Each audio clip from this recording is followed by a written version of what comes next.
क्या मजाक चल रहा है ये आपके यहाँ पे? আমরা এই মুহূর্তে পার্ক স্ট্রিটে একটা ভীষণ বড় রেস্টুরেন্টে রয়েছি, যেখানে আমরা অর্ডার করেছিলাম মাটন স্টেক। আমাদেরকে দিয়ে যাওয়া হলো বিফ স্টেক। তো এই শায়ককে গরুর মাংস খাওয়ানো হলো কেন? বিচার চাই, বিচার চাই, বিচার চাই, বিচার চাই। গরুর বদলে কুকুরের মাংস দেওয়া হলো না কেন? বিচার চাই, বিচার চাই, বিচার চাই, বিচার চাই। হুজুর আমার বেচার চাই, হুজুর আমার বেচার চাই। স্বাভাবিকভাবে বলা হয়নি এটা কি, অর্ডার প্লেটে রেখে চলে গেছে। আমরা ভাবছি এটা মাটন স্টেক, আমরা খেয়ে নিলাম। দেন আরও একটা এসে দিয়ে গেল, বলছে এটা মাটন স্টেক। আপনারা দুটো দিয়েছেন, বিফ অ্যান্ড মাটন, বাট আমরা একটাই দিয়েছিলাম। আমরা এতক্ষণ যেটা খেলাম সেটা বিফ খেলাম। এটাই সৎ ব্রাহ্মণের পরিচয়, কারণ খাওয়া শেষ না হওয়া পর্যন্ত বুঝতেও পারিনি যে এটা গরুর মাংস। আপনি বিফটা কি কানে কিভাবে শুনলেন? আপনি বিফ আমরা খেয়েও নিলাম। আপনি ভুল করলেন মানে? আপনি জানেন আমি ব্রাহ্মণ। আচ্ছা, তুমি ব্রাহ্মণ? হ্যাঁ, ধরে নিলাম যে তুমি কিছু সময়ের জন্য ধরেই নিলাম যে তুমি ব্রাহ্মণ। তো তুমি কোন স্টেজের ব্রাহ্মণ? ফার্স্ট স্টেজ নাকি সেকেন্ড স্টেজ? ফার্স্ট স্টেজ মানে যারা মাছ মাংস টোটালি খায় না, ছোঁয় না। আর সেকেন্ড স্টেজ যারা মাছ মাংস খায়, এই তোমার মতো ঠিক, বাট লুকিয়ে। ঠিক আছে, আপনি জানেন আমি ব্রাহ্মণ। সৎ ব্রাহ্মণের ছেলে আমি পইতে ছুঁয়ে কোথায়। তো তুমি ব্রাহ্মণ, তাহলে তুমি যদি এতই ব্রাহ্মণত্বটাকে এতটাই মানো, তাহলে এমন রেস্টুরেন্টে যাও কেন যেখানে গরুর মাংস, বিফ পাওয়া যায়?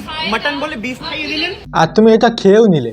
ব্যাস, পেটে যাওয়ার পরে তারপরে বুঝতে পারলে যে হ্যাঁ, এটা গো মাংস, মানে গরুর মাংস। বাহ বাহ, এটাই ব্রাহ্মণদের পরিচয়। ব্রাহ্মণের ছেলে আমি। আপনার কি রিলিজিয়ন কি? আপনার হিন্দু না মুসলিম? আপনি একটা মানুষের ভাবনা চিন্তা কতটা নিম্নমানের হলে একটা ওয়েটারের কথা ভালো, যে একটা অন্য মানুষের ধর্ম, তার ধর্ম জিজ্ঞাসা করে যে সে কোন ধর্মের, মুসলিম নাকি হিন্দু। এই 2026-এ এসে কতটা নিম্ন মাইন্ডসেট হলে এই কথাটা বলতে পারে? আমি যা বুঝি আমাদের একটাই ধর্ম, তা হলো মানব ধর্ম। মুসলিম, আপনাদের শুয়োর খাওয়াই জোর করে খেয়ে নেবেন আপনি? তাহলে কি বলো? না জেনেই তো খেয়েছো। মানুষ না জেনে মাঝে কুকুরে বিরিয়ানিও খেয়েছে। তো সেদিক থেকে দেখতে গেলে তুমি গরু মাংসকে তাদের থেকে একদম হলেও এগিয়ে আছো।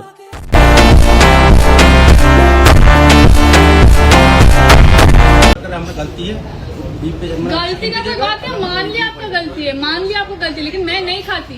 आप में नहीं खाती, खा तो लिया।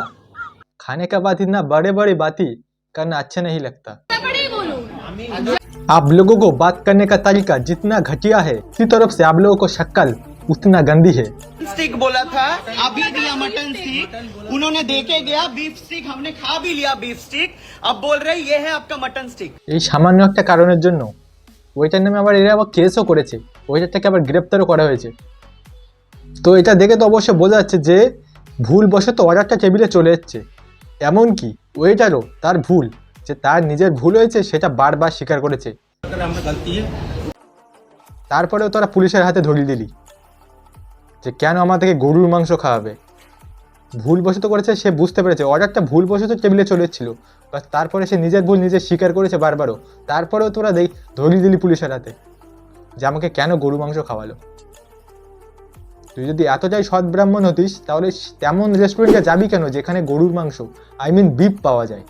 ওয়েটারটাকে পুলিশের হাতে গ্রেপ্তার করি আরও একবারের জন্য প্রমাণ হয়ে গেল যে আইন শুধুমাত্র বড় লোকদের জন্য, গরিবদের জন্য নয়। কি করবো আমি বুঝতে পারছি না ভাই।